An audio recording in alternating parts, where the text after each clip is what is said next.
우리 지난주에 교역자 수련이 있었죠. 동해에 가다 보면 옥계라는 데가 있어요. 제가 옥계라는 데는 뭐 자주 가본 적이 없는데 생각보다 굉장히 조그만 항구인데 굉장히 이쁘더라고요.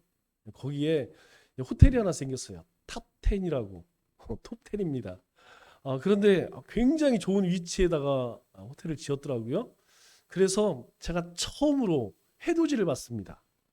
우리 새벽에 아침에 해돋이 때에 나가서 제가 동해에 가서 해돋이를 보는 건 처음인 것 같아요. 항상 구름 껴 있어서 뭐 거의 해돋이를 못 봐요. 해 뜨고 나가서는 보죠.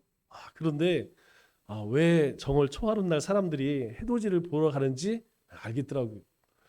이 해가 뜨는 모습이 너무너무 아름답더라고요.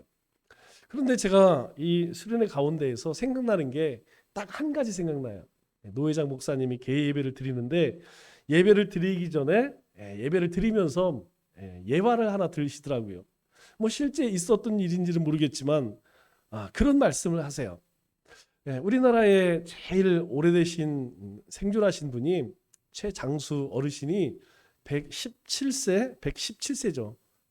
우리 만 나이로는 116세, 177세 되시는 어르신에게 이제 방송국에 가서 인터뷰를 했대요. 인터뷰를 하니까 얼마나 물을 게 많습니까? 여러분 117세면 뭐 언제 우리가 해방이 45년 됐죠.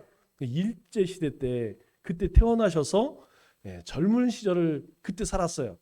그러니 뭐 굉장히 많은 일들을 경험했겠죠. 거기다 해방도 경험하시고 또 6.25도 경험하시고 뭐 우리나라에 있었던 뭐 4.19, 5.16 뭐 이런 것들을 다 경험하신 분이에요. 그것도 젊을 때 경험했습니다. 그러니 얼마나 하고 싶은 일들이 많으세요. 그래갖고 이제 리포터가 이것저것 많이 묻다가 이제 마지막에 한 가지를 물어봐요. 이제까지 살면서 참 힘들게 하고 또 괴롭혔던 사람들이 있었을 텐데 그 사람들에게 어떻게 했습니까? 아무래도 오랫동안 살면서 많은 경험을 했으니까 어떤 아주 지혜로운 말이 나올 거라고 생각했는데 이 할머니가 뭐라고 이야기하냐면 그냥 냅두시오. 냅두니까 다 죽으시오. 그렇게 대답을 했대요. 제가 이 얘기를 듣고 굉장히 큰 깨달음을 얻었습니다. 여러분 냅두니까 그냥 내버려서 떼요. 그랬더니 다 죽었답니다. 자기만 살았다는 것이죠. 우리가 살면서 우리를 힘들게 하고 또 우리를 고통스럽게 하는 그런 사람들이 뭐 우리 주변에 얼마나 많이 있습니까? 그때마다 어때요? 막 우리의 마음 가운데 막 분이 차오르고 그냥 그거 참느냐고 얼마나 힘듭니까? 그런데 냅두니까 다 죽더래요. 그런데 우리는 죽은 이후의 삶이 다르다는 것이죠. 우리는 이 땅을 떠난다 할지라도 우리에게 예비된 나라가 있어요. 그게 어디입니까? 하나님의 나라라는 것이죠. 그냥 냅뒀더니 어떻게 돼요? 다 제길 길 갔다는 것이에요. 예수님께서 마태복음 21장 44절에 이런 말씀을 합니다. 이 돌 위에 떨어진 자는 깨지겠고, 돌 위에 떨어지면 당연히 깨지죠. 이 돌이 사람 위에 떨어지면 그를 가루로 만들어 흩으리라. 돌 위에 떨어져도 떨어진 사람은 깨지는 것이고 돌이 그 사람에게 떨어지면 그 사람은 가루가 되어서 완전히 흩어버린다는 거예요. 여러분 예수님께서 십자가를 지시기 전에 제자들에게 하신 말씀입니다. 이 말의 의미가 뭐냐면 가진 것이 많은 유대인 지도자들은 자신들의 기득권을 빼앗기지 않으려고 예수님은 어떻게 했어요? 예수님을 미워했죠. 예수님을 배척했습니다. 그런 그들을 하나님은 어떻게 하셨어요? 깨버리셨습니다. 여러분 요즘에 이스라엘과 하마스 전쟁을 보면서 여러분 무슨 생각을 해요? 우리도 모르게 이스라엘 편을 들죠? 우리도 모르게 이스라엘 편을 들어요. 그리고 저 하마스는 아주 숭악한 그렇게 생각합니다. 그러나 우리가 이 성경적 관점으로 보면 여러분 둘 다 다를 게 없어요. 성경의 가치가 뭡니까? 성경의 가치는 사랑 아니겠어요? 하나님도 사랑이고 사랑하셔서 예수님을 보내시고 우리를 사랑하셔서 예수님은 십자가를 지셨어요. 그리고 우리에게 가르치신 것도 사랑입니다. 그런데 어디에서도 사랑이라고 하는 것, 용서라고 하는 것, 용납이라고 하는 것, 여러분 이런 것들은 찾아볼 수가 없다는 것이죠. 그렇기 때문에 결국은 모두가 하나님과는 아무런 상관없는 전쟁을 하고 있다라는 것을 우리가 보고 있어요. 저는 그것을 보면서 하나님께서 깨시는 거라고 생각합니다. 마찬가지로 이 기독교가 엄청나게 비대해져서 중세를 피로 물들은 적이 있죠. 그때 하나님께서 어떻게 하셨죠?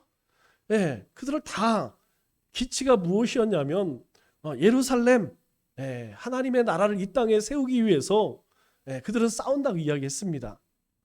이 전쟁으로 인하여서 수많은 사람, 상상할 수 없는 많은 사람들이 정말 비참하게 죽어갔죠. 그런데 하나님 어떻게 하셨어요? 이 중세 교회를 깨트리셨습니다. 그리고 500년이 지났어요. 그런데 이 500년이 지난 교회는 어떻습니까? 뭐 부족함이 없이 너무나 부유해졌다는 것이죠.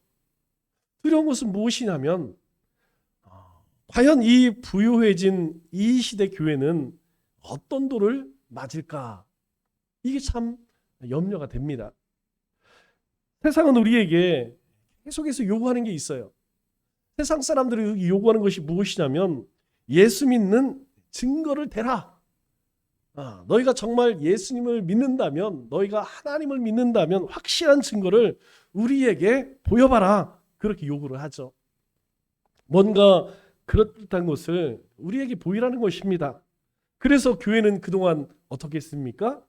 중세 이후의 교회는 커다란 교회를 짓고 또 힘을 과시하고 또 권력자들과 친분을 자랑하고 또 교회 이름이 새겨진 띠를 두르고 봉사를 하면서 온갖 생색을 다 냈죠. 우리는 그러한 일들을 하면서 봐라, 우리는 이렇게 예수님을 믿었기 때문에 이런 일들을, 이러한 축복을, 이러한 복을 받고 누린다. 그렇게 사람들에게 말했어요. 그런데 세상은 어떻습니까? 그런 우리를 향해서 등을 돌리기 시작해요. 그런 우리를 향하여서 세상 사람들은 점점 더 멀리 도망을 치기 시작합니다.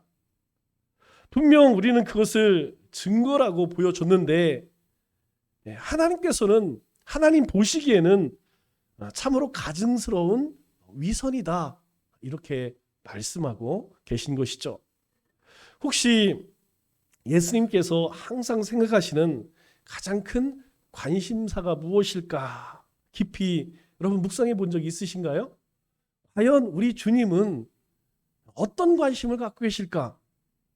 여러분 그것은 우리에게 말씀하신 것처럼 거짓되고 음란하고 허무한 이 세상을 어떻게 하면 빨리 치유할 수 있을까? 이것이 예수님의 관심사였죠. 성경적인 표현을 빌리자면 모든 죄악과 비참함과 험으로부터 세상을 구원하시는 것이었습니다. 한마디로 이야기하면 하나님 나라를 이 땅 가운데 완성하는 것이었죠. 다시는 죄가 우리를 괴롭히지 못하게 하여서 더 이상 아픔이나 늙음이나 고통이나 죽음이 존재하지 않는 영원하고 완전한 하나님의 나라를 완성하는 것이 바로 예수님의 관심이었다는 것이죠. 예수님께서 부활하신 다음에 40일 동안 이 땅에 계셨죠. 부활하시고 나서 금방 승천한 것이 아니고 40일 동안 이 땅에 계시면서 제자들과 10번 정도 만나셨습니다. 그때마다 예수님은 그 제자들과 어떤 대화를 나누셨을까요? 예수님께서는 제자들과 만나시면서 늘 무슨 이야기를 하셨냐면 하나님 나라의 완성에 대해서 말씀하셨다는 것이죠. 오늘 본문 말씀을 보니까 이렇게 이야기합니다. 그가 고난 받으신 후에 십자가 지셨다는 얘기죠. 또한 그들에게 확실히 많은 증거로 친히 살아계심을 나타내사 십자가에서 죽으시고 다시 부활하신 다음에 예수님께서 제자들에게 보이셨습니다. 그 40일 동안 그들에게 보이시며 뭘 말씀하셨어요? 하나님 나라의 일을 말씀하시니라. 하나님 나라의 일에 대해서 예수님께서 제자들에게 말씀하셨다는 것이죠. 즉 주님의 관심은 하나님 나라에 고정되어 있다는 것입니다. 하나님의 나라는 이 영적인 실체이기 때문에 하나님 나라에 실감하는 것은 그렇게 우리가 잘 느끼지 못해요. 참으로 이 하나님의 나라가 우리 가운데 임했다는 것이 우리가 그렇게 잘 피부로 느끼기 어렵습니다. 그래서 하나님 나라에 대한 이야기를 하면 이것이 무슨 말인지 잘 이해 못하는 사람들이 참 많아요. 대부분은 하나님의 나라 하면 죽으면 가는 나라, 우리가 죽어서 이제 갈 곳, 이 정도로밖에 생각하지 못한다는 것이죠. 예수님 당시의 사람들도 뭐 비슷한 그런 형편이었습니다. 말씀을 듣는 사람 중에는 하나님의 나라에 대한 개념조차 파악하지 못하는 사람들이 뭐 허다했죠. 그래서 예수님께서 그 하나님의 나라를 좀 더 쉽게 이해할 수 있도록 어떻게 말씀하셨어요? 비유로 말씀하셨죠. 여러분, 우리가 지난 몇 달 동안 계속해서 비유에 관한 말씀을 함께 나누었어요. 여러분, 그 비유의 내용이 무엇입니까? 그 비유의 내용은 하나같이 어떤 사람이 하나님 나라에 합당하냐, 어떤 사람이 하나님 나라에, 즉 하나님의 통치와 하나님의 다스림 가운데 살 수 있느냐, 이거에 관한 말씀이었다는 것이죠. 그래서 예수님께서 사용하신 이 비유가 사복음서에 대략 47개 정도 있습니다. 그리고 그 비유의 대부분은 하나님 나라에 관한 그런 말씀이죠. 우리 마태복음 25장에 보면 세 가지 비유가 있어요. 그 세 가지 비유가 뭐냐면 우리 얼마 전에 함께 나누었던 열천의 비유, 그리고 우리가 너무나 잘 알고 있는 달란트 비유, 그리고 양과 염소의 비유. 여러분, 이 비유도 무엇을 이야기하냐면 하나님 나라에 관한 비유 말씀입니다. 비유라는 것은 무엇이냐면 하나님 나라를 효과적으로 설명하기 위해서 그것과 비슷한 어떤 사물이나 현상에 대해서 이야기를 하는 것이죠. 왜요? 그냥 이야기하면 잘 이해를 못하니까 비유를 들어서 얘기한 것이죠. 그렇기 때문에 이 비유는 하나님 나라를 다 설명할 수는 없습니다. 그러나 이 비유 속에는 아주 중요한 진리가 담겨져 있다는 것이죠. 우리 잘 알고 있는 달란트 비유는 다른 말로 참된 종, 충성된 종과 불충한 종의 비유라고도 이야기를 합니다. 이 비유에는 한 가지 중요한 진리가 담겨져 있습니다. 그것이 무엇이냐면 하나님 나라의 백성이 이 세상에서 어떻게 살아가야 하느냐, 즉 그리스도인들이 짧은 우리 한평생을 어떻게 살아야 하는지 우리에게 가르쳐주고 있다는 것이죠. 이 교훈의 내용은 예수님처럼 하나님 나라의 완성에 궁극적으로 너희가 관심을 가지라는 것입니다. 그 나라를 위해서 헌신하고 충성하며 살라는 것이죠. 그래서 이 비유의 시작은 이렇게 이야기합니다. 우리 마태복음 25장 15절 말씀을 보면 이렇게 이야기하죠. 뭐라고 이야기합니까? 각각 그 재능대로 한 사람에게는 금 5달란트, 한 사람에게는 2달란트, 한 사람에게는 1달란트. 그러니까 어떤 주인이 여행을 떠나면서 종들에게 5달란트, 2달란트, 1달란트를 각각 재능에 따라서 주었다, 이렇게 이야기합니다. 그렇다면 우리가 이 시대에 누가 이 달란트를 받았을까요? 여러분, 사역자들, 목회자들, 선교사만 이 달란트를 받았을까요? 아니라는 것이죠. 주인은 종들에게 어떻게 주었냐면 각각 그 능력대로, 이렇게 얘기해요. 그 사람의 재능대로, 그 사람이 가지고 있는 재능대로, 능력대로 5달란트, 2달란트, 1달란트 이렇게 주었다는 것이죠. 평신도 가운데에도 5달란트를 받은 사람들이 얼마나 많은지 모릅니다. 여러분, 우리 성도들 가운데에 참 여러 가지 귀한 달란트 가진 사람들이 참 많이 있어요. 반면에 목사님 중에서도 1달란트 받은 사람들도 많이 있습니다. 그렇기 때문에 이 액수를 가지고 목사다, 중직이다, 평신도다 그렇게 이야기할 수는 없다는 것이죠. 개인마다 가지고 있는 달란트는 다 다르고 또 고유하다는 것입니다. 모든 사람은 다 제각기 다양한 달란트를 소유하고 있다는 것입니다. 그리고 이제 몇 년이 흘러서 주인이 여행을 마치고 돌아옵니다. 돌아오는 길에 이 종들이 그 나누어졌던 달란트를 가지고 제대로 사업을 했는지 무척 궁금해졌죠. 20절, 21절 말씀을 보니까 이제 주인이 그 나누어졌던 종들에게 묻습니다. 먼저 5달란트를 받았던 사람이 와서 이야기하죠. 주인이요, 내가 5달란트를 주셨는데 보소서 내가 또 5달란트를 남겼나이다. 우리가 알다시피 이 금 5달란트는 적은 금액이 아니죠. 금 1달란트는 6,000데나리온이에요. 거의 20년에 가까운 그런 연봉에 해당되는 것이죠. 뭐 우리가 대략 따져도 6억 이상 되는 큰 돈입니다. 그 사람이 이 5달란트를 가지고 5달란트를 남겼어요. 그때 주인은 뭐라고 이야기하냐면, 잘하였도다 착하고 충성된 종아, 내가 적은 일에 충성하였음에. 아니 5달란트가 적은 일입니까? 큰 거죠. 그렇다면 이 주인은 뭐 엄청난 부자라는 것을 우리가 이해할 수 있겠죠. 이 주인에게 있어서 이 5달란트는 그저 작은 일이에요. 뭐 그렇게 크게 느껴지지 않는 금액입니다. 그것으로 봐서 이 주인은 아마 중동의 재벌 만수르와 같이 뭐 수백 조의 재산을 가진 사람이라는 것을 알 수가 있죠. 그런 그가 이 종에게 뭐라고 이야기합니까? 잘하였다 착하고 충성된 종아, 이렇게 칭찬합니다. 내가 작은 것을 충성하였음에 내가 많은 것을 내게 맡기리니 내 주인의 즐거움에 참여할 지어다, 이렇게 이야기해요. 그러니까 나에게 있어서 이 5달러는 별거 아니지만 네가 그것을 가지고 열심히 일을 해서 또 5달러를 남겼으니 내가 너에게 더 큰 것을 맡겨도 되겠구나.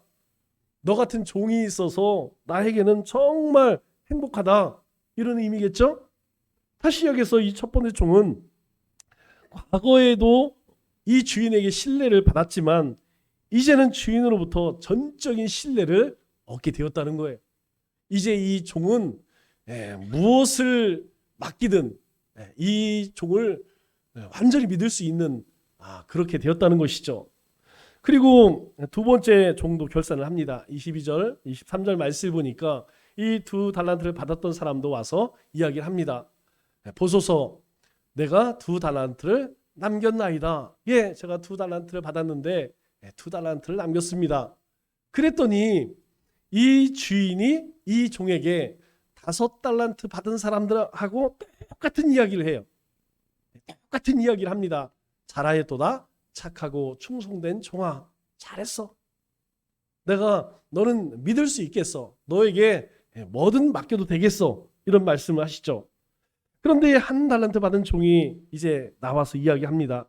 24절로 26절 말씀을 보니까 주인이요, 막 여러 가지를 이야기해요. 그래서 저는 그냥 이 한 달란트 잘 땅에 숨겨놨다가 이렇게 주인에게 드립니다. 당신 것을 가지십시오. 그랬더니 주인이 뭐라고 이야기해요? 악하고 게으른 종아, 악하고 게으른 종아, 나는 심지 않은 데서 거두고 해치지 않은 데서 모으는 줄 내가 알았느냐? 너는 나와 함께 그렇게 생활하면서 나를 아주 우습게 여기는구나. 내가 그렇게 너에게 우습게 보이냐? 그러면서 뭐라고 이야기해? 악하고 게으른 종, 그렇게 책망을 합니다. 이 말씀을 보면 하나님 나라의 법칙이 있는데 그 법칙은 무엇이냐면 철저하게 자신의 행위대로 검증받는다는 거예요. 자신이 행한 대로 그렇게 검증을 받는다는 것입니다. 하나님은 공의와 정의로 우리의 행위대로 무게를 달아보실 것이고 그것에 따라서 우리에게 상급을 주신다는 것이죠. 이것이 하나님 나라의 법칙이라는 것입니다. 우리에게 분명하게 말씀합니다. 뿌린 대로 심은 대로, 내가 눈물로 심으면 기쁨으로 단을 거둘 것이다. 우리에게 주신 약속이에요. 그래서 심으라는 거예요. 내가 믿음을 심고 헌신을 심고 기도를 심고 섬김을 심고 베품과 나눔을 심고 섬김을 심으라는 거예요. 내가 그렇게 하나님이 기뻐하시는 것을 믿음으로 심으면 반드시 거둘 것이라고 우리에게 말씀합니다. 열심히 일해서 많이 남긴 사람에게 주님께서는 사랑과 신뢰를 더하여 주셔서 그 가진 것 위에 더 많은 것을 안겨주신다는 거예요. 그렇지만 한 가지 작은 것에도 충성하지 못하고 불평하는 사람에게는 있는 것까지도 빼앗긴다는 것입니다. 그런데 이것은 육적인 일만 그런 것이 아니라 영적인 일도 마찬가지라는 거예요. 이것이 영적인 원리라는 것입니다. 우리 가운데 은혜를 사모하는 자에게 하나님은 너는 은혜를 많이 받았으니까 조금 내놔. 그래서 이 은혜 없는 사람에게 좀 줄게. 여러분 그러지 않는다는 거예요. 하나님께서는 은혜를 사모하면 갈급하면 그 삶 가운데 더 부어주신다는 거예요. 그러나 믿음이 없이 은혜가 없이 사모함 없이 살아가는 자에게는 있는 것까지도 하나님께서는 빼앗아 가신다는 것이죠. 여러분 우리가 세상에서도 일을 할 때 마찬가지예요. 여러분 직장에서 일을 해보면 어떤 사람이 이쁩니까? 어떤 사람이겠어요? 일 잘하는 사람이지. 그렇기 때문에 일 잘하는 사람에게는 자꾸 일을 맡기고 싶어요. 그런데 진급대가 되어서 아니면 어떤 표창대가 되어서 여러분 추천하라고 하면 누구를 하겠습니까? 그냥 뺀질뺀질거리고 뭐 지각을 밥 먹듯이 하고 여기서 땡 하면 어딘가 사라지고 여러분 그런 사람은 어떤 곳에서든 인정받기가 어렵다는 것이죠. 그저 힘이 들지만 자기에게 주어진 일 정말 열심히 그렇게 감당하면 어떤 결산의 때가 되면 반드시 그것에 대한 보상을 받게 됩니다. 여러분 하나님의 나라의 일도 마찬가지라는 거예요. 우리가 교회에서 주님의 일을 하기가 쉽습니까? 청소하고 또 밥하고 교회를 관리하고 주님의 일을 행하는 것 여러분 쉽지 않습니다. 힘들어요. 그 시간에 나도 쉬고 싶고 놀고 싶죠. 그런데 그것을 묵묵히 감당하는 사람이 있어요. 그런데 그렇게 묵묵히 감당하면 아유 너 수고하니까 좀 덜해 해서 다른 사람에게 주고 싶지만 여러분 실제는 그렇지 않다는 거예요. 실제는 열심히 하는 사람에게 더 맡기고 싶어요. 안 하는 사람이요? 뺀질거리는 사람이요? 일 주기 쉽습니다. 뭐 맡기기가 싫어요. 왜냐하면 맡겨봐야 그냥 그거 가지고 그냥 불평하고 원망하고 그거 가지고 오히려 이 충성하는 것이 아니고 시험거리가 되기 때문에 주고 싶어도 못 줘요. 그런데 충성하는 사람에게는 묵묵히 감당하는 사람에게는 힘이 들지만 더 맡겨주고 싶어요. 왜 그렇습니까? 감당하기 때문에. 그래서 우리 교회 안에도 두 부류의 사람이 있다는 것이죠. 한 부류는 주님이 주신 달란트를 가지고 끝까지 충성하는 사람이 있습니다. 반면에 그렇지 못한 사람도 있다는 것이죠. 우리 보기에는 많은 것을 받은 것 같은데 주님에게 마음이 없는 사람이 분명히 있다는 것입니다. 그런데 충성하는 사람들을 한번 가만히 보십시오. 여러분 충성하는 사람들 보면 자기 일보다 언제나 하나님의 일이 우선이라는 거예요. 자기의 가정보다 자기 자식보다 언제나 하나님의 일이 우선이라는 거예요. 자신이 가진 물질보다 명예보다 권세보다 무엇이 더 먼저냐? 하나님의 일, 그 일이 우선이라는 거예요. 그런데 불행하게도 달란트 받은 것 같은 그런 생각을 가지고 신앙생활하는 사람들이 의외로 우리 주변에 많이 있다는 것이죠. 여러분 그런 부류의 사람들을 많이 살펴보면 어떻습니까? 항상 마음속에 뭔가 불만이 가득해. 무슨 불만인지 모르겠지만 항상 마음 가운데 분이 차 있고 불만이 가득합니다. 여러분 그걸로 끝나요? 여러분 불만이 있으면 그 다음엔 불평을 하게 돼 있고 불평하게 되면 그 다음에는 누군가를 원망해야죠. 내가 지금 이 불만과 불평에 대한 뭔 원인 제공자가 있을 거 아니에요. 그래서 누군가를 또 미워합니다. 여러분 미워하는 걸로 끝나요? 또 그것을 가지고 중간에 이간질을 하고 그래서 나는 언제나 희생당하고 있다. 나는 언제나 억압받고 있다. 여러분 이런 생각을 갖게 되는 것이죠. 그러므로 이런 사람은 절대로 주인을 위해서 충성하려고 하지 않고 희생하려고 하지 않습니다. 왜 그럴까요? 왜 그렇게 살아갈까요? 이유는 딱 한 가지입니다. 그 이유는 바로 예수님을 사랑하지 않기 때문이라는 것이죠. 만일 오늘이라도 주님께서 야, 이 종들에게 하신 말씀처럼 자, 우리 한번 계산해 보자. 야, 우리 한번 그동안 너희가 뭘 했는지 한번 따져보자. 그러면 여러분 어떤 결과가 나올까요? 냉정하게 우리 스스로 한번 평가해 보시기 바랍니다. 지금 예수님께서는 우리 가운데 너무나 너그러우신 분이에요. 너무나 사랑이 많으신 분입니다. 우리가 주님 앞에 지금 충성하지 않는다고 하여서 지금 뭐 우리의 삶을 때리거나 징계하거나 아니면 우리 일들이 잘 되지 않게 방해하거나 그렇게 하지 않으신다는 것이죠. 지금은 하나님께서 모든 것을 너그럽게 기다리시고 참으시고 그렇게 결산의 때를 기다리고 있다는 것입니다. 하지만 주님의 날 마지막 이 썩어 냄새나는 세상을 쓸어버리고 하나님의 새로운 날을 완성하는 그날 예수님께서는 왕좌에 앉으셔서 우리를 불러 계산할 것입니다. 그때 계산은 어떨까요? 대단히 공정하고 정확하게 계산하신다는 것이죠. 그때는 사정을 봐주는 거 없습니다. 그때는 핑계가 되지 않는다는 것이죠. 지금은 여러분들이 무슨 핑계를 해도 다 주님 받아주세요.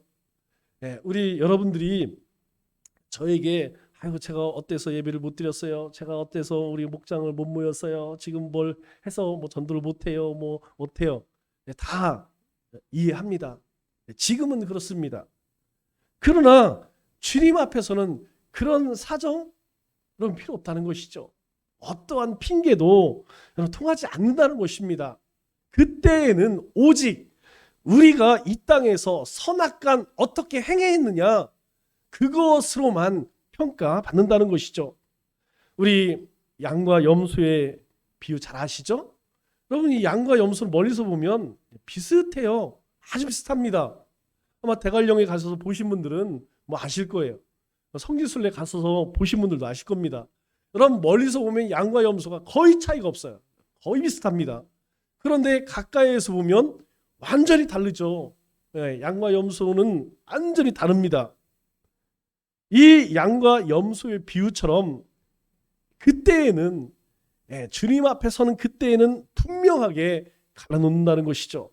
절대로 적당히 우리가 좋아하는 적당히 이런 거 없다는 것이에요. 이 세상의 가장 정확한 잣대로 재는 것과는 비교할 수 없이 정확하게 잰다는 것이죠. 이 세상에서 가장 명확한 절보다 더 정확하게 그렇게 판결하실 것이라는 것입니다. 우리가 받은 달란트를 가지고 우리가 주님의 나라를 위해서 투자할 일들은 사실 너무나 많습니다. 그 가운데에서 가장 부가가치 높은 일이 어떤 것일까요? 여러분 부가가치라는 것은 다른 게 아니에요. 내가 투자한 금액에 비해서 얼마나 많이 소득을 얻었느냐. 여러분 우리가 국밥 한 그릇을 팔았을 때 1,000원에 팔았다. 그런데 원가가 800원이에요. 그러면 나에게 남는 것이 200원밖에 안 되죠. 그런데 커피 한 잔을 팔어. 그런데 커피가 한 잔에 4,000원인데 원가 500원이에요. 그러면 내가 3,500원이 남았어요. 아니 8,000원짜리 파는 것보다 어때요? 4,000원짜리 파는 것이 훨씬 부가가치가 높다는 것이죠. 하나님께 큰 유익을 가져다 드릴 수 있는 가장 부가가치가 높은 사업이 뭡니까? 여러분 바로 전도와 선교라는 것이에요. 전도는 하나님 나라를 완성하는 유일한 수단입니다. 이 전도가 없이 하나님의 나라를 이 땅에 이룰 수 있느냐? 없다는 것이죠. 예수님께서 왜 세상에 오셨죠? 바로 이 전도를 위해서 세상에 오셨습니다. 왜 성령님을 우리에게 보내주셨어요? 바로 우리 모두를 복음의 증거자로 그렇게 세우시기 위해서 우리에게 보혜사 성령님을 보내주셨어요. 그 보혜사 성령님의 그 능력으로 우리로 담대하게 증거하라는 것입니다. 예수님께서 이 땅에 교회를 지으신 이유는 무엇입니까? 그냥 우리끼리 모여서 예배하고 찬송하라고만 주셨습니까? 아니에요.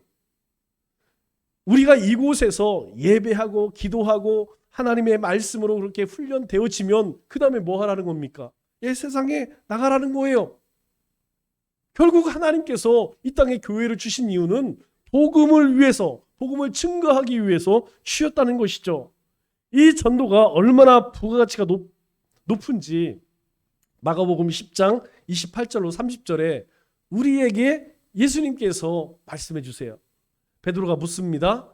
보소서 우리가 무엇을 버리고 주님을 모든 것을 버리고 주님을 따랐나이다. 베드로가 이야기해요.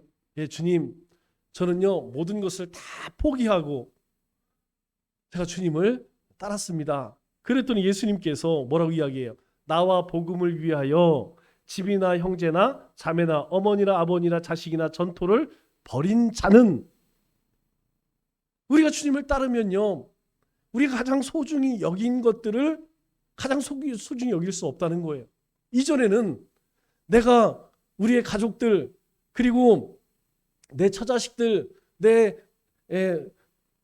전토, 내 삶의 터전, 이것을 가장 중요하게 여겼는데 예수님을 만나고 나서는 그럴 수 없다는 것이죠. 그것은 항상 2순위로 밀릴 수밖에 없다는 거예요. 그런데 그렇게 하나님을 1순위로, 세상 것을 2순위, 3순위로 미는 사람들은, 그렇게 여기는 사람들은 현세에 있어 집과 형제와 자매와 어머니와 자식과 전토를 어떻게 해요?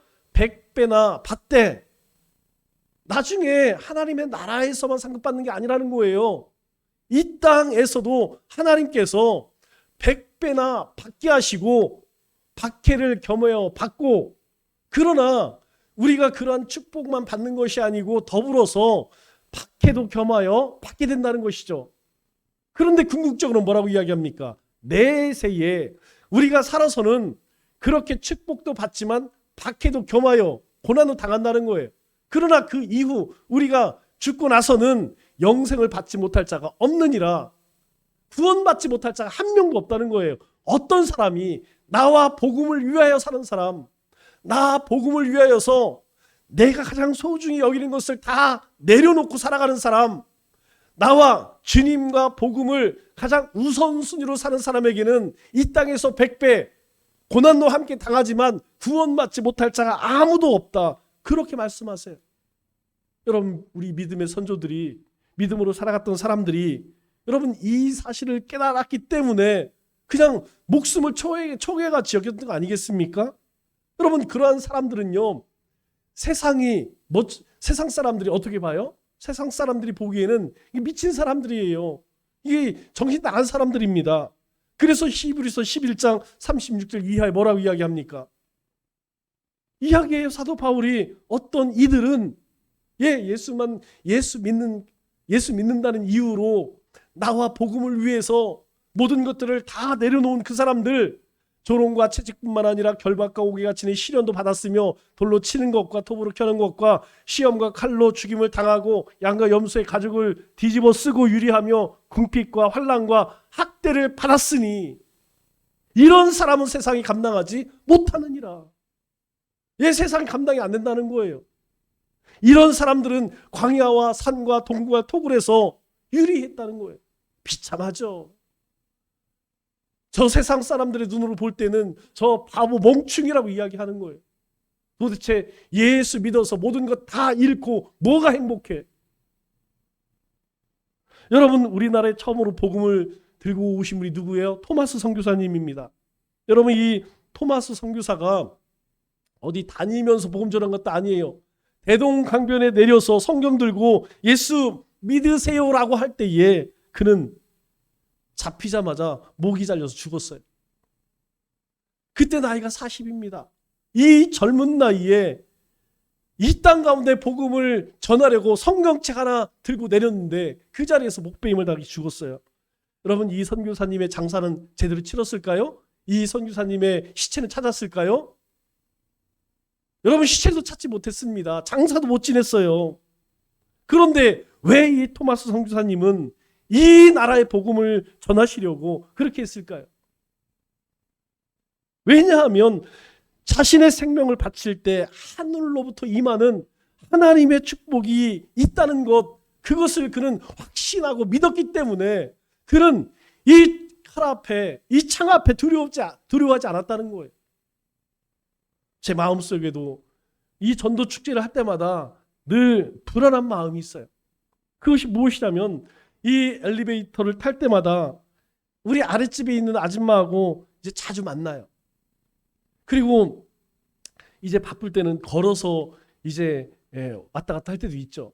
그러면 이 아줌마네 집에 뭐가 붙어 있냐면 천주교 교패가 딱 붙어 있습니다.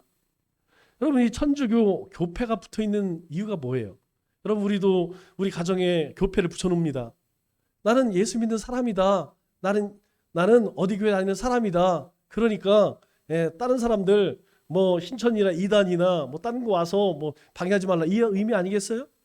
여러분 천주교패를 딱 붙여놓는다는 이야기는 기독교인은 접근 금지. 저는 그렇게 받아들여요. 문 두드리고 초인종 눌러서 예수 믿으라고 하지 마. 저는 그렇게 느껴지더라고요. 그런데 이 아주머니가 나중에 죽어서 하나님 앞에 섰을 때에 여러분 만일 그가 다행히도 예수님을 믿었다고 하면 구원을 얻겠지만 그렇지 않고 그냥 성당에 마당들 밟듯이 왔다 갔다 그런 아주머니였다면 예수님께서 뭐라고 이야기했겠습니까? 예수님 앞에 분명히 그런 이야기 할 거예요. 저는 성당만 열심히 다녔지 예수님 저는 복음을 잘 듣지를 못했어요. 예수님이 분명히 물으실 거예요. 야, 니네 집 윗집이 아니 목사인데 목사가 사는 집인데 그 목사 만났을 거 아니여. 그러면 그 목사가 너에게 예수 믿으라고 한 번도 얘기 안 하든? 예수님이 그렇게 그 아줌마한테 얘기하지 않겠어요? 그런데 그 아줌마가 뭐라고 이야기했습니까? 그 목사님이요 맨날 쳐다보고 뭐 어디 다녀오시냐 안부는 묻지만 저에게 한 번도 예수 믿으라고 예수님 믿냐고 그런 얘기 한 적이 없는데요. 만일 아니 그렇게 얘기하겠죠. 왜냐하면 제가 그 아주머니에게 진지하게 복음을 전해본 적이 없으니까 인사는 많이 나눴습니다. 그런데 천주교 다니시는데 정말 예수님 믿으십니까? 오늘 밤 주님이 부르신다면 자신 있으십니까? 그 짧은 한마디 10초면 되는 한마디 여태까지 한 번도 못했어요.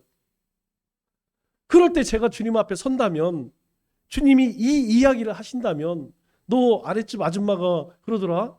너 그 아랫집 아줌마에게 한 번도 그런 얘기 한 적이 없다며. 여러분 그렇게 묻는다면 제가 주님 앞에 뭐라고 이야기할까요? 여러분 제가 주님 앞에 뭐라고 이야기할까요? 우리가 오면서 가면서 만나는 사람이 만일 주님 앞에 그런 식으로 변명을 한다면 아니 제가 같은 직장을 다녔지만 김대리요 그 박 과장이요 한 번도 뭐 그런 얘기 한 적이 없던데요. 제가 그 사람하고 모임하고 있는데요. 같이 운동하고 있는데요. 같이 그렇게 뭐 일들을 했는데 한 번도 그 사람한테 복음을 들은 적이 저는 한 번도 없어요. 밥도 먹고요. 목욕도 하고요. 그랬지만 한 번도 저한테 예수 믿으라 예수님이 누군지 얘기 안 하던데요. 만일 주님께서 우리에게 네 사람, 네 그 친구가 네 이웃이 네 가족이 그런 얘기를 하더라. 뭐라고 얘기할까요? 우리가 주님 앞에 뭐라고 변명하겠습니까? 말씀을 맺겠습니다. 우리 모두 주님에게 너무나 귀한 달란트를 수도 없이 받았습니다. 우리는 이것을 사용해야 합니다. 가장 부가가치가 높은 일에 우리의 달란트를 아낌없이 투자해야 한다는 것이죠. 이 전도야말로 가장 주님을 기쁘시게 할 수 있는 일이라는 것입니다. 그렇기 때문에 우리의 시간과 재물을 드리고 또 관심을 기울여서 영혼 구원하는 일에 힘써야 한다는 것이죠. 이 한 주도 모든 족속이 주님의 백성으로 태어나는 그 영광스러운 환상을 가지고 주님께서 우리를 보시고 잘하였도다 착하고 충성내 종아 이렇게 칭찬하시고 아낌없는 영광의 상급을 주실 것을 꿈꾸며 이 한 주 하나님의 나라의 일을 잘 감당하는 우리 믿음의 권속들 되시기를 주님의 이름으로 축원합니다.